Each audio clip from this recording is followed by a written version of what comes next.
तुम्हें ये मनुष्य का जो देह मिला ये केवल कृपा से मिला है। विशेष कृपा ये हो गई कि मनुष्य देह में तुम्हें सत्संग मिल गया।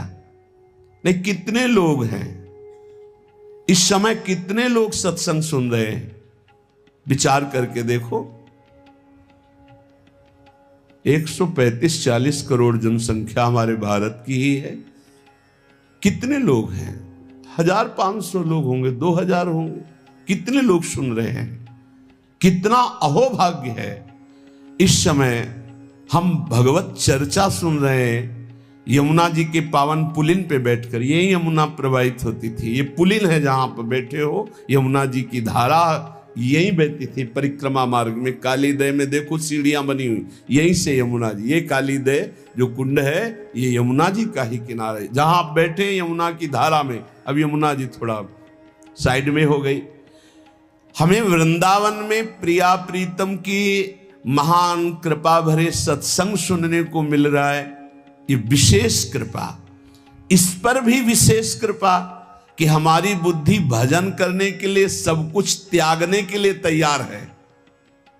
विशिष्ट कृपा। हमारी बुद्धि अब कह रही कि छोड़ो सब कुछ, भजन में लगो, भजन में लगो।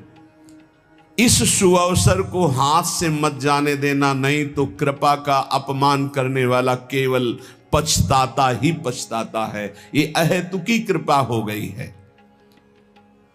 तुम बड़े भाग्यवान हो अगर तुम्हारा मन श्री प्रिया प्रीतम के भजन में लग रहा है, तो तुमसे बड़ा कोई राजा नहीं है। दुखी मत हो। और जिनका भजन में मन नहीं लगा, भोगों में लगे, उनसे बड़ा कोई कंगाल नहीं। चाहे कोई कितना भी बड़ा धनी जमींदार, चाहे जितना बड़ा पदाधिकारी हो, यदि भगवान से विमुख है, धर्म से विमुख है, अधर्माचरण करता है और खूब ऐश्वर्य वैभव, तो उससे बड़ा कोई भिखारी नहीं। क्योंकि हाथ में कुछ नहीं लगेगा पाप के सिवा। आज तुम्हारा वास कमजोर है, तुम्हारे खान पान की व्यवस्था कमजोर है, तुम्हारा कोई साथ नहीं दे रहा है, संपत्ति भी नहीं है, लेकिन तुम प्रिया प्रीतम का नाम जप कर रहे हो तो कह रहे तुमसे बड़ा कोई राजा नहीं है, तुम बहुत बड़े धनी हो। देख लेना समय पर जब ये फसल अपना रंग दिखाएगी। भजन में तुम्हें कुछ त्याग करने के लिए हम नहीं कह रहे हैं। तुम जो काम करते हो धर्म पूर्वक करो, जो काम करते हो प्रभु को समर्पित कर दो और नाम जप करते रहो। शरीर को सेवा का साधन बना दो, मन को सुमिरन में लगा दो। आप देख लेना, अगर अहंकार नहीं करोगे तो तुम्हारा बेड़ा पार हो जाएगा। शरीर को सेवा में लगा दो, जो कर्म करते हो धर्म पूर्वक करो, उनको प्रभु को समर्पित कर दो और नाम जप करो। और अहंकार नहीं करोगे तो बहुत जल्दी तुम ज्ञान को प्राप्त हो जाओगे। तुम्हारे हृदय में ज्ञान प्रकाश हो जाएगा तो अहंकार नष्ट हो जाएगा। अहंकार नष्ट होते ही भगवत तत्व का बोध हो जाता है।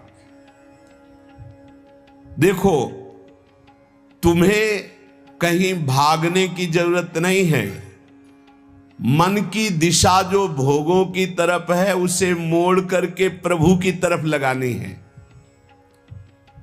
तुम्हें जो ही प्रभु की तरफ अपने मन को, अपने मुख को मोड़ा, तो बिना साधन किए करोड़ों जन्मों के पाप नष्ट हो जाते हैं। सन्मुख हो ही जीव मोहि जब ही, जन्म कोटि अघ नाशो तब ही। जे ही जीव भगवान के सन्मुख हुआ, मन को मोड़कर प्रभु की तरफ किया, राधा राधा, करोड़ों जन्मों के पाप नष्ट होने लगते हैं। जिनका भोगों की ओर मन है, चिंता, शोक, भय, दुख, जन्म मृत्यु ये नहीं हटेगा। चाहे जितना रुपया जमा कर लो, चाहे जितना भोग लो, चिंता, शोक, भय, मृत्यु ये तुम्हें सताते रहेंगे। नरक के निंदनीय गर्त में तुम्हें गिरना पड़ेगा, महान दुख भोगना पड़ेगा। इसलिए तुम पर भगवान की कृपा हो गई है। मनुष्य शरीर सत्संग, भजन की महिमा। अब आप अपने ऊपर कृपा कर लो कि भजन में मन को लगाओ। विश्वास करो, अपने को जो भजन में लगाता है मानो पग पग पर अपनी सुरक्षा कर रहा है, पग पग पर अपने को सुख की तरफ ले जा रहा है। और जो अपने मन इंद्रियों को भोगों में लगा रहा है तो पग पग पर अपने को फंसा रहा है, वो दुख भोगने की तरफ जा रहा है। देखो, भगवत कृपा बरस रही है, सब तरफ से कृपा बरस रही है, तुम्हारे ऊपर अपार कृपा हो गई है। बस तुम इस कृपा का परिचय करो और इस कृपा के परिचय को प्राप्त करके डूब जाओ। हमारे ऊपर अपार कृपा श्री जी की। भगवत प्राप्ति के लिए ये बहुत अनिवार्य है कि इस कृपा का आदर करो। जो जो आपके ऊपर कृपा हुई उसको वर्ण करो। कितनी कृपा! ये देखो, वृंदावन में बैठ करके भगवत चर्चा, कथन, श्रवण, नाम कीर्तन, पद गायन, संत दर्शन, भगवत दर्शन, कितना सौभाग्य। जगत को सुधारने वाली बात भी अपने मन में मत लाओ। तुम ठेकेदार नहीं हो जगत के, पहले तुम सुधरो तब बात समझ में आएगी। तुम्हारा सुधार हुआ कि जगत को सुधारना नहीं, ये सब भगवत स्वरूप है। पहले तुम सुधरो। और प्रायः ये होता है कि हम जगत सुधारने की बात, जहां थोड़ा परमार्थ बना तो हम दूसरों को सुधारने की बात सोचने लगते हैं। पहले तत्व तक पहुंचो, पहले बोध प्राप्त करो, नहीं तो बीच में अगर पूरे सच्चे खिलाड़ी नहीं हो तो माया के पार्षद टांग मार के अपने पक्ष में गिरा लेंगे और तुम अपने पक्ष में पहुंच नहीं पाओगे। इस जगत को प्रभु स्वरूप समझो और अपने आप को प्रभु के चरणों में न्यौछावर करके चुपचाप दीन बन के अपने को छुपाते हुए दीन बंधु के सुमिरन में खो जाओ। जो थोड़ी भक्ति करके लोगों में परिचय बनाना शुरू कर देते हैं कि मैं भगत हूं, मैं अमुक अनुष्ठान कर रहा हूं, मैं अमुक अमुक साधना कर रहा हूं, बिकने लगते हैं। याद रखो, वो प्रभु की प्राप्ति के पथ से बहुत ही भटक जाते हैं। प्रभु के प्रेम रंग को प्राप्त करने के लिए जब तक भगवत प्राप्ति ना हो जाए तब तक परिचय को छुपा के रखना चाहिए। अपना परिचय कोई न जान पावे कि मैं कौन हूं, क्या हूं, कैसा हूं। जितना तुम परिचय छुपाओगे अपना, उतना परिचय प्रभु अपना प्रकाशित कर देंगे आपके सामने। और जितना आप अपना परिचय बढ़ाओगे उतने प्रभु अपना परिचय छुपाते चले जाएंगे। सिद्धांत को समझ लो। जितना आपका परिचय छुपेगा उतना ही आप अपना परिचय प्रकाशित कर देंगे, और जितना आप अपना परिचय प्रकाशित करेंगे उतना ही आप अपना परिचय छुपा लेंगे। प्रभु याद रखो, तुम्हारे ऊपर कृपा निरंतर बरस रही है। कृपा चारों तरफ से घेरे हुए है। कोई क्षण भी ऐसा ना जाए जिसमें तुम कृपा सिंधु प्रभु का विस्मरण कर दो।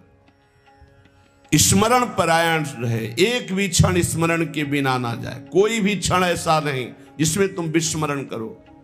सावधान, तुम्हारे ऊपर अपार कृपा है। इसी जन्म में भगवत प्राप्ति कर लो।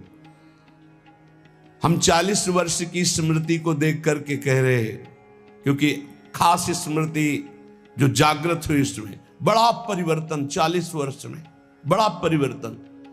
आगे अगले जन्म में क्या हमको भजन करने के लिए अवसर मिलेगा पता नहीं, कितना विघ्न आ जाएगा। इसलिए तुम वंचित न रह जाओ भगवत प्राप्ति से, नहीं तो बहुत दुख भोगना पड़ेगा। तुम अपनी प्यारी से प्यारी वस्तु जो है, प्यारे से प्यारे जो संबंध है, उनमें झांक कर देखो। प्यार है तो प्रभु से है। अगर प्रभु शरीरों से निकल जाए तो कोई शरीर से प्यार नहीं करेगा, चाहे पत्नी हो, चाहे पुत्र हो, चाहे कोई प्यारा हो। तुम उसी प्यारे से प्यार करो, निहाल हो जाओगे। सचमुच विश्वास करो, वो सामने नहीं आ रहा पर वो छुप छुप कर आपको बहुत प्यार कर रहा है। सब मम प्रिय, सब मम उपजाए। सच्ची सच्ची सच्ची बहुत प्यार करते हैं प्रभु, बहुत प्यार करते हैं प्रियाजू अपने लोगों को अहेतुकी कृपा। हमारा प्यार देखो क्या है, ईमानदारी से देखो, 100 में 1% प्यार नहीं प्रिया प्रीतम के प्रति, और उनका 100 का 100% हमारे प्रति प्यार है। देख लो कहां हम कौन हैं, कैसे हैं, आज भी कैसे हैं, और उनकी कृपा कहां बैठा ले, क्या कर रही कृपा उनकी, कितना अमोघ। हम कर रहे हैं तो बुरा ही कर रहे हैं, और वो कर रहे हैं तो कृपा ही कृपा कर रहे हैं। हम सो ना बिगाड़न को, तो सो ना समारन को, तो ही मोई परी होड़। जब ये बात हम देखते हैं तो रोना आता है, कहां उनकी अपार कृपा और कहां हमारी नीचता। वो अज्ञात रूप से आपको बहुत प्यार करते हुए हर समय आपको दुलार कर रहे हैं। वो तुम्हें कभी एक क्षण के लिए भी नहीं छोड़ते। तुम केवल निरंतर स्मरण करो तो तुम्हें दिखाई देगा कि उनका परम अभय कर कमल तुम्हारे सर पर रखा हुआ है। अब किसके आशीर्वाद की मांगने की जरूरत है?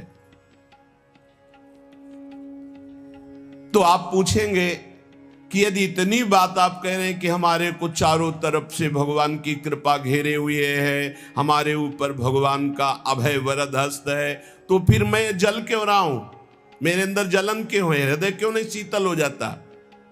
दिन रात हृदय में शोक है, विषाद है, चिंता है, आग की तरह जल रहा, चैन नहीं मिल रही है। ये क्या कृपा है आपकी? ये क्या आपका अभय वरद हस्त है? आप कह रहे हो सब पर कृपा है, तो मेरा तो हृदय जलता रहता है, मेरा तो हृदय विषाद चिंता शोक से युक्त रहता है। उत्तर यह है,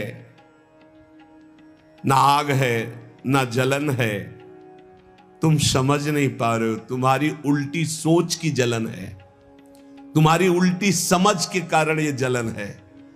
अगर समझ जाओगे तो निहाल हो जाओगे। तुम्हारी उल्टी चाल है, दुख की तरफ चल रहे हो, असत का चिंतन कर रहे हो, जो जलन है उसका चिंतन कर रहे हो, उसमें फंसे हो, इसलिए जल रहे हो। क्या होगा इतनी संपत्ति से, क्या होगा इतना हो जाए तो?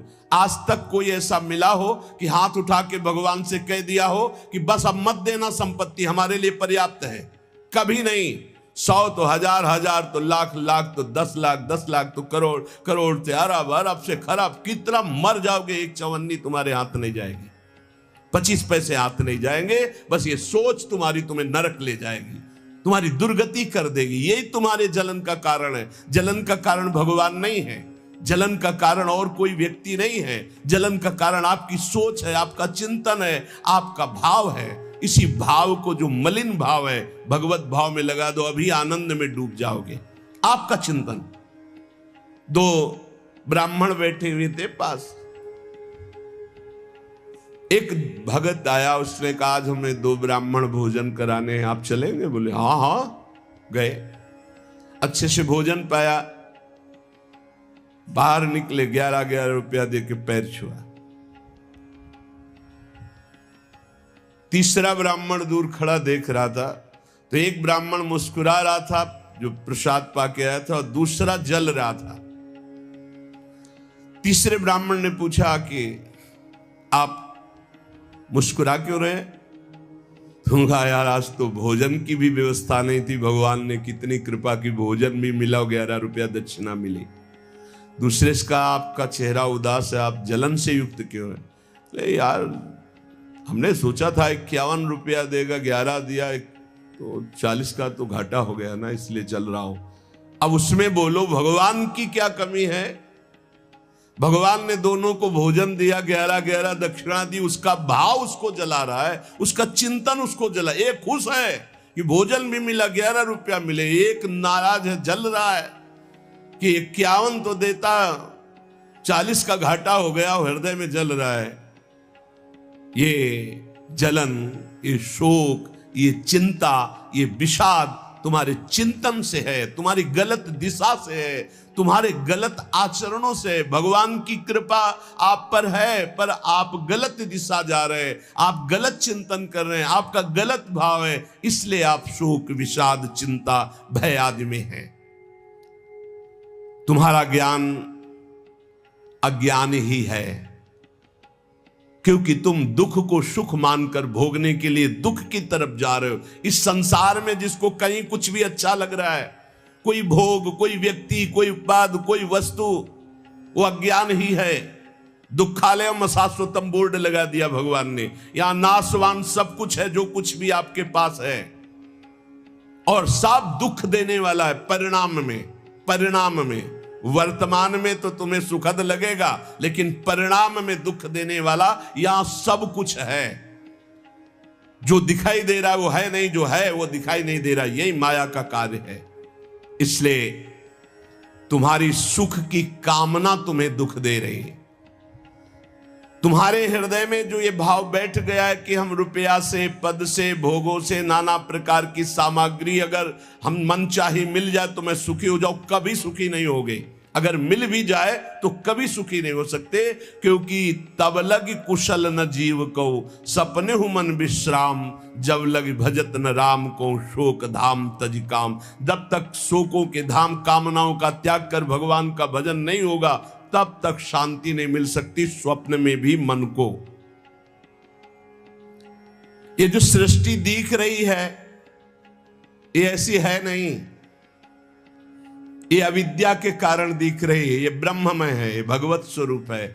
भगवान गीता जी में कह रहे हैं वासुदेवा सर्वमिति सा महात्मा सुदुर्लभा। जो महान आत्मा ऐसा देखता है कि सब भगवान, केवल भगवान, पूरे के पूरे भगवान, मत्ता पर तरब नान्यत किंचिदस्ति धनंजय, किंचन मात्र कुछ और नहीं, वो भगवान की कृपा से परमानंद में डूबता है। चलो, यदि तुम नहीं सुधर सकते, नहीं छोड़ सकते, तो जो होता है होने दो। तुम नाम को पकड़ लो। तुम्हारे रोकने से न मन रुक रहा है, न इंद्रियां रुक रही, न बुरे आचरण रुक रहे हैं। छोड़ो, रोकने की बात छोड़ो, पकड़ो, नाम को पकड़ो। राधा राधा राधा। अपने आप घृणा ना हो जाए तो हमसे बता देना। अपने आप घृणा हो जाएगी, पक्का हो जाएगी। बड़े बड़े विषयी पुरुषों को ऐसी घृणा हुई कि जीवन में लौटकर कभी भोगों की तरफ नहीं देखा। जीवन में लौट करके ऐसे आसक्त भोगी पुरुष, और जिस समय नाम का कृपा प्रसाद चढ़ा तो लौट करके नहीं देखा उन भोगों की तरफ। तुम तो बस अपने मंगलमय प्रभु के चिंतन में चित्त को जोड़ दो, फिर देखो कैसा परिवर्तन होता है। तुम किसी स्थिति की खास कल्पना मत करो, निश्चिंत हो जाओ। तुम नाम के जपने में चित्त को जोड़ दिया तो ऐसे सुख के प्रवाह में पड़ोगे, तुम्हें पता ही नहीं है कि कितना सुख नाम जापक को मिलता है। अगर नाम जप नहीं करोगे तो तुम्हें पता है तुम सुख के लोभ में ऐसे भयानक जगह गिरने जा रहे हो जहां से तुम्हें केवल केवल हरि बचा सकते हैं, दूसरा नहीं। बड़ा सुंदर दिखाई दे रहा है, बड़ा लुभावना सुखद दिखाई दे रहा है, लेकिन भगवान से विमुख होकर जब इसको भोगने जाओगे तो ऐसा फंस जाओगे कि निकलना मुश्किल हो जाएगा। संसार एक ऐसा सुहाना दलदल है जिसमें जानबूझ के जाके फंस जाया जाता है। दलदल का मतलब होता है ऊपर से एकदम सूखी पपड़ी, ऐसा लगता है कि बिल्कुल आप थल में आराम से चले जाइए, कहीं कोई परेशानी नहीं, और जो ही गए सो गले तक गए, एकदम रबड़ी जैसा वो मिट्टी होती, धंसते चले जाओ। ऐसा दुखद, ऐसा चिंता, शोक, जलन वाला संसार इतना सुहावना बना है माया से कि जानबूझ करके हम इसमें कूद जाते हैं और जलते रहते हैं। चिंता, शोक, भय, ईर्ष्या, द्वेष, काम, क्रोध, लोभ, मोह, मद, मत्सर एक है। ये सब तुम्हें जला देंगे यदि नाम जप नहीं करोगे। इसीलिए हर प्रश्न का उत्तर नाम जप है, क्योंकि साप का बल नाम में ही प्रकट होता है। इस दुख से तुम कभी अलग नहीं हो सकते। ये दुख तुमसे कभी अलग नहीं हो सकता। ये जलाएगा जब तक भजन नहीं करोगे। इसलिए भजन करना सर्वोपरि बात समझ लो।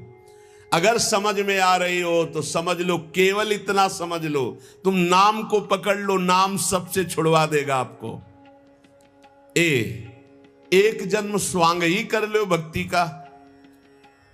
झूठा खेले साचा होए, झूठा शुरू कर दो, कि हमारा भाव तो नहीं बनता, हमारी भक्ति तो नहीं, पर अब कहा है तो राधा राधा शुरू करते हैं। झूठा खेले साचा होए, ये मार्ग ऐसा, झूठे से बोलो राम कृष्ण हरि तो आपका मंगल हो जाएगा। जे ही आप नाम जपना शुरू करते हैं तो खास बात क्या होती है कि आपके जीवन की बागडोर स्वयं श्री कृष्ण ऐसे पकड़ लेते हैं जैसे अर्जुन के रथ की बागडोर पकड़ ली। अब वो आनंद की ही तरफ ले जाएंगे, आपको दिखाई देगा क्योंकि आपके नेत्र गलत है। जहां दुख है वहां आपको आनंद दिखाई दे रहा है और जहां आनंद है वहां आपको दुख दिखाई दे रहा है। तो अब श्री कृष्ण आपकी यात्रा आनंद की तरफ करेंगे तो हो सकता है आपके नेत्रों में दिखाई दे कि दुख ही दुख है भक्ति में, लेकिन वास्तविक आनंद का मार्ग भगवान के चरणारविंद तक है।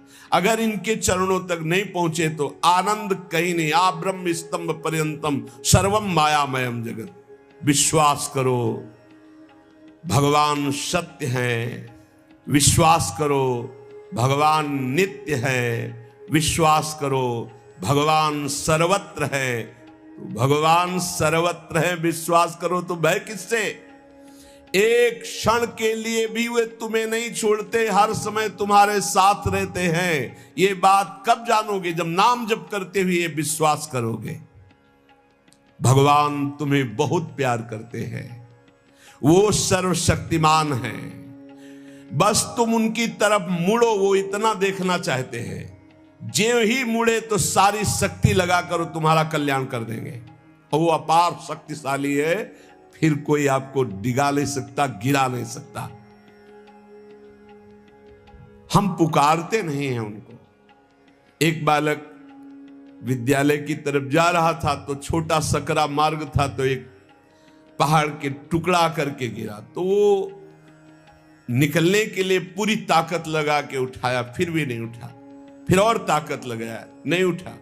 फिर पूरी ताकत लगाया, नहीं उठा। और निराश होकर बैठ गया। उसका पिता देख रहा था, तेरी अभी पूरी ताकत नहीं लगी, तू मेरा बच्चा है, तेरी पूरी ताकत तो मैं हूं, मुझे पुकार। और आया और उठाकर बाहर फेंक दिया। बस हम में यही कमी है, हम बार बार माया से परास्त होकर हार कर बैठ जाते हैं, लेकिन अपने पिता को नहीं पुकारते। हमारे पिता सम्मम प्रीसम्मम उपजाए प्रभु हैं, हमारा पूरा बल प्रभु हैं। अगर हम अपने प्रभु को पुकारें आर्त भाव से तो कोई भी माया का ऐसा रोड़ा नहीं है जो हमारे मार्ग में बाधा पहुंचा सके। विश्वास करो भगवान सत्य संकल्प है। विश्वास करो जब तुम उनसे मिलने का संकल्प करोगे तो तुम्हें कृतार्थ कर देंगे, पर हृदय से तुम मिलना चाहो। तुम उन्हें चाहोगे तो तुम्हारी क्षुद्रता, तुम्हारे पाप, तुम्हारे ताप, तुम्हारी कलुषित जड़ मति मन, ये सब निर्मल हो जाएंगे। यदि तुम उन्हें चाहोगे तो तुम्हारी दरिद्रता नष्ट हो जाएगी। तुम विशाल हृदय वाले परम पवित्र दिव्य चिन्मय मन से उन चिदानंद प्रभु का अनुभव करोगे। अतः तुम केवल उनकी चाह करने के लिए नाम जप करो, तभी ये चाह पैदा होगी, तभी ये चाह टिकेगी। तुम कृतकृत्य हो जाओगे, महान बन जाओगे। ये भिखारीपना छोड़ो कि तुम्हें कोई और सुख दे सकता है, नहीं। ये अनित्य नाशवान संसार में नाशवान भोगों में लगे हुए तुम्हारी मांग पूरी नहीं कर सकते। तुम्हारी मांग अविनाशी परमात्मा से पूर्ण होगी। अनेक जन्म व्यतीत हो गए, अभी तक परमात्मा से नहीं मांगा। बोले नहीं, हम तो कई बार मंदिर में मांग आए हैं। नहीं, ये मांग नहीं सुनी जाती, ये मांग नहीं सुनी जाती। हम तुम्हें बता रहे हैं मांग कहां से होती है। जब नाम जप करते हुए आर्त भाव से प्रभु से कहोगे, प्रभु मुझे पता नहीं क्या सत्य है क्या असत्य है, मेरा मन नाना प्रकार के भोगों को मांगता है, बस ये जीवन आपको समर्पित है जिसमें हमारा मंगल हो आपका। अब ये मांग सुनी जाएगी, अब इस मांग में विधान बनेगा और आपका एक मार्ग खुलेगा भगवत शरणागति का, और आप दौड़ पड़ेंगे परमानंद के मार्ग में। ये भोगों की मांग मांगने वाले भगवान ज्यादा नहीं देखते। या तो उतना अनुष्ठान करो तो बात सुन लेंगे, नहीं देखते। ये सब मायाकृत भोगों की मांग तो कर्मानुसार शुभ कर्म के फल स्वरूप मिलेगी, ये बाजार है, ऐसे फ्री मिलने वाली नहीं। करोड़पति बनने के लिए तुम्हें साधना करनी पड़ेगी, तुम्हें अशुभों का नाश करके पुण्य एकत्रित करना पड़ेगा। और भगवान की प्राप्ति के लिए अगर आर्त भाव से भगवान को पुकारो, नाम जप करो, सब मंगल हो जाएगा। और भगवान मिल गए तो ये माया रचित संसार तो उनके एक संकल्प से प्रकट हुआ है।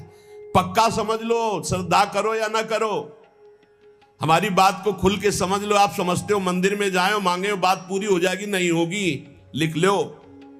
ऐसे खिलवाड़ नहीं है कि हो जाएगी। पत्नी की प्राप्ति करनी थी तो करदम जी ने 10,000 वर्ष तपस्या की, तब पत्नी प्राप्त हुई। आप देखो ना, कोई भी उपाय।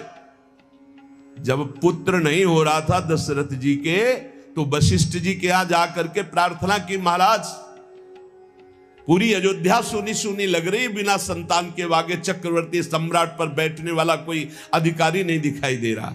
तब श्रृंगी ऋषि वशिष्ठ बुलावा, श्रृंगी ऋषि को बुलाया, भारी अनुष्ठान किया गया पुत्रेष्टि यज्ञ का। और उसी यज्ञ में श्री भगवान के प्रादुर्भाव होने का संयोग बना, खीर प्रकट हुई और उसे विभाजित किया गया। 4 पुत्र हुए, भगवान श्री राम, लक्ष्मण, शत्रुघ्न, भरत जी। क्या अद्भुत तो अनुष्ठान भगवान ने ये दिखाया।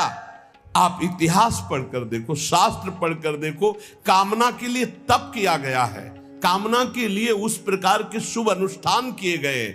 और अगर निष्काम भाव से भगवान की आराधना करो तो योगक्षेमम वहाम्यम, मांगना नहीं पड़ेगा, आगे से आगे वो व्यवस्था करते जाएंगे, आगे से आगे व्यवस्था करते जाएंगे। हम तुम्हें कैसे बतावे, पग पग पर वो उनकी कृपा ऐसे बरसती चली जाती, कैसे कैसे बताए। जहां ऐसा कैसे होगा, ये हमारे सामने प्रश्न आया कि उसका उत्तर उसके पास पहुंच जाता है। हो गया, ये हो गया। प्रश्न हुआ कैसे होगा, और वो हो गया। अरे कर तुम अन्यथा कर तुम, हम प्रभु की शरण में हैं, उनके वचन कभी झूठे हो सकते हैं। कहते हैं अनन्यश्चिन्तयन्तो माम ये जनाः पर्युपासते तेषां नित्याभियुक्ता नाम योगक्षेमम वहाम्यहम। मैं स्वयं वहन करता हूं, अप्राप्ति की प्राप्ति कराता हूं, क्षेम की रक्षा करता हूं। किनको? जो केवल मेरा चिंतन करते हैं। फिर आपको चिंता की बात नहीं, और आप चिंतन नहीं कर रहे हैं, मनमानी भोगाचरणों में उतरे हुए हैं, और आप चले गए मंदिर, भगवान हमारी कामना पूर्ति नहीं होगी, पूर्ति हमारी बात मान लो। उसके लिए अनुष्ठान करना पड़ेगा उस कामना के अनुसार। अच्छा, दूसरे लोग होते हैं, जैसे किसी लेबर से कहा जाए तुम्हें 500 रुपया देंगे, शाम तक ये काम हो जाना चाहिए। बोले जी साहब, ऐसे भगवान से बात करते हैं। प्रलोभन भगवान को दे रहे हो, घूस दे रहे हो।